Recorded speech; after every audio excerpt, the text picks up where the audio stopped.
In this week's episode, we journey to Mossel Bay, where we meet an entrepreneur and chef who is dedicated to giving back to the community through their business. Then we travel to George to converse with the founder of Garden Route Trail Running, and it's rare to find someone with such a deep passion for running. Finally, we visit Wilderness to meet a delightful and grounded artist, immersing ourselves in a stunningly artistic world.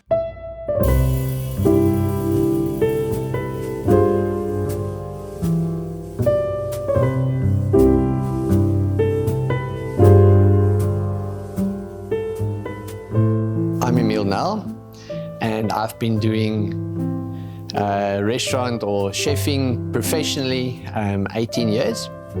Worked in a couple of places internationally. Moved to Mossel Bay in 2000.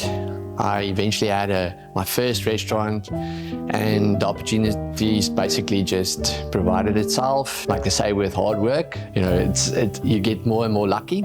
What I really want to do is get involved in the community, help specifically focus on children. So we're also involved in a lot of NPOs.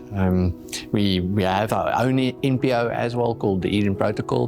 One of the ways that we accomplish this is by having a chef school, providing opportunity for youngsters that don't have necessarily the money to study in a field.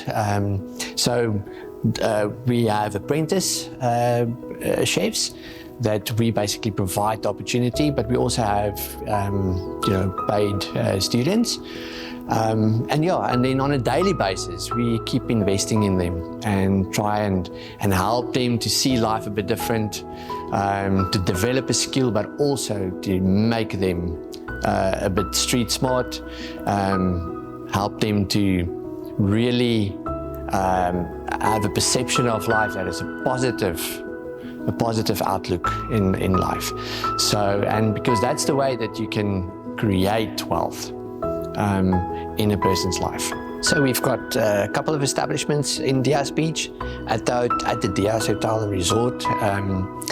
So we've got Bahia Blue, which is a more casual dining, contemporary food, really what the majority of the client wants.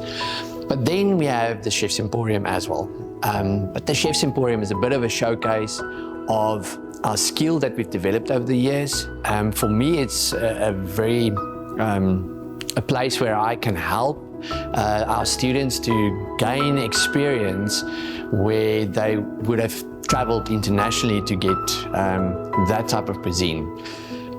So we use this as a platform to train staff, train chefs, train front of house people, but also for the clients, we really want to showcase what is possible in the industry. So there's a lot more creative ideas. We call it a date with innovation. So you can expect something that's smoked, a bit of drama. You can expect really good service, wine that's specifically paired with a dish. So that is what we want to try and do in Chef's Emporium. It's fairly new, a little bit over a year old, so not a lot of people know about it. But yeah, it's a really nice place where you can have a romantic dinner or just a food experience. Bahia Blue is our milk cow, if I can call it that way. That's where you can find a good plate of ribs, for instance, or a burger, or a wood fire pizza. So it's casual food, but we try and do it really well. And but that's also where you can really, you can come in your flip-flops and your board short if you want. It's a nice looking restaurant, but we try and make people really comfortable in that space. So you can find us on Facebook, on Instagram, and we have a webpage. It's the Chef's Emporium and Bahia Blue, a restaurant and lounge.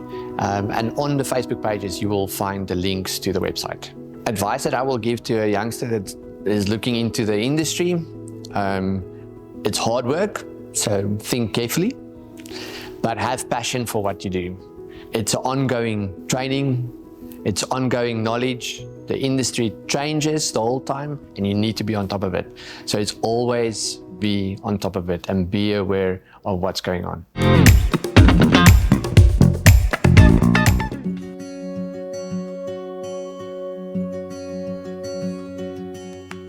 I'm Jacques Mouton. I'm originally from Kroonstad in the Free State. I moved to George about 20 years ago. I started running in school, never really passionate about it, never really back then a good runner. Straight after the school when I could run comrades, I decided I'm going to do the comrades, and yeah, since then I've done consecutive 20 comrades and also 2 oceanses. I've done a couple of silver medals, which I never thought possible. It took me about 10 years before I ran my first silver on comrades, and only a few years after that I managed to run a silver in 2 oceans. We were never used to trail running. Trail running when we got here was quite new. It's still in the garden route in South Africa and in the world. And we always had a road 5K time trial every week.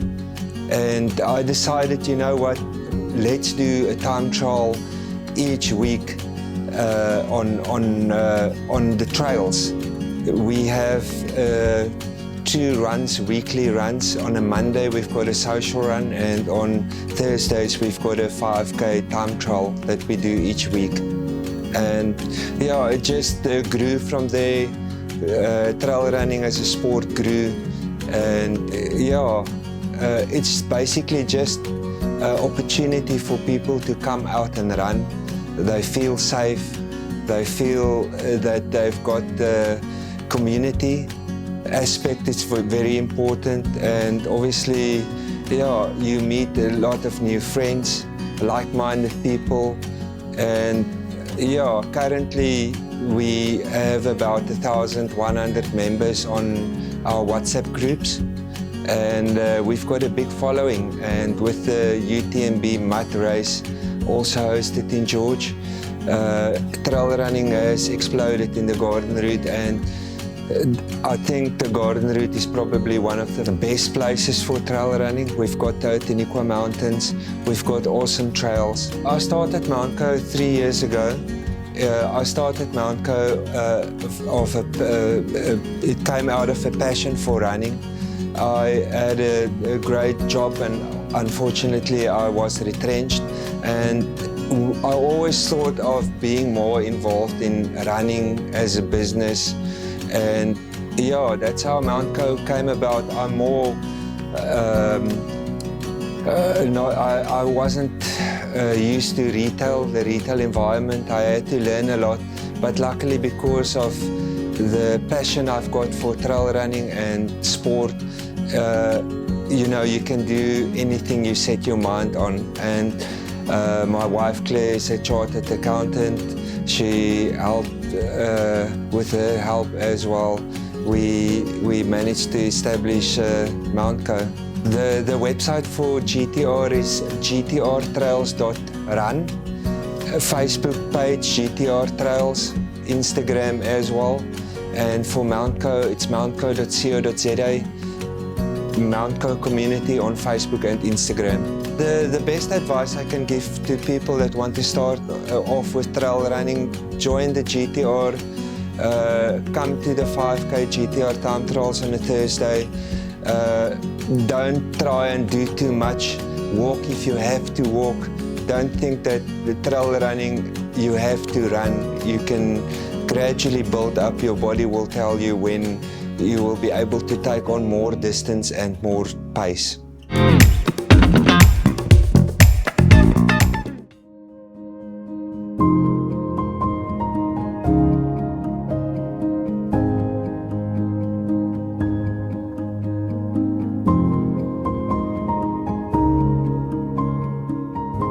I'm Jeanette Botes, and I'm an artist who originally comes from Gauteng, and then I moved to Cape Town, and then I moved to the garden route.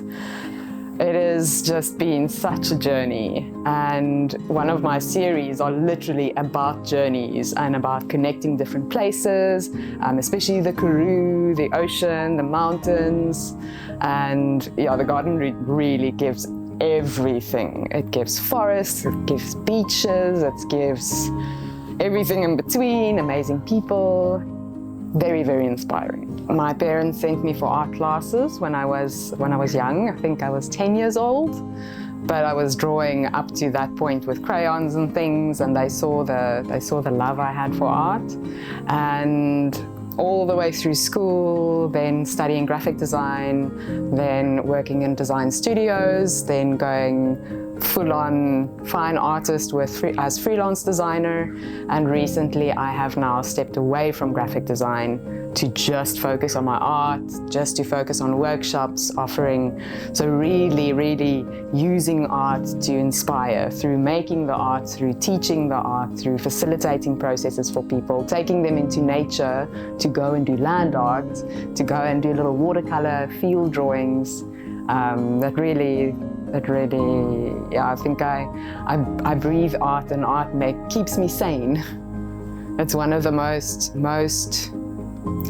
precious things for us as humans to use is our creativity, and always, whether it's art or music or cooking or making clothes or the way that we express ourselves, any of that is I think what makes us human in a way. I'm inspired by everything I see around me, whether it's a little leaf pattern, whether it's the lichen on the rock, whether it's the line that you see as you go through the landscape.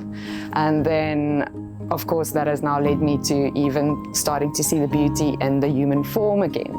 So I've started going for figure drawing sessions, I'm starting to do some portraits, and it really is just seeing the beauty, seeing all the things, and of course, the textures, the colors, the greens, there's not just brown is not just brown.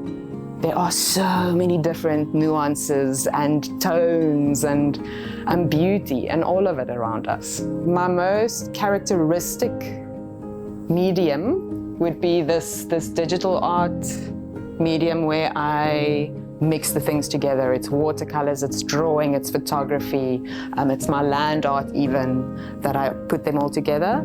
I also really love to do ink and watercolors because of that flowing unpredictability. It's so natural.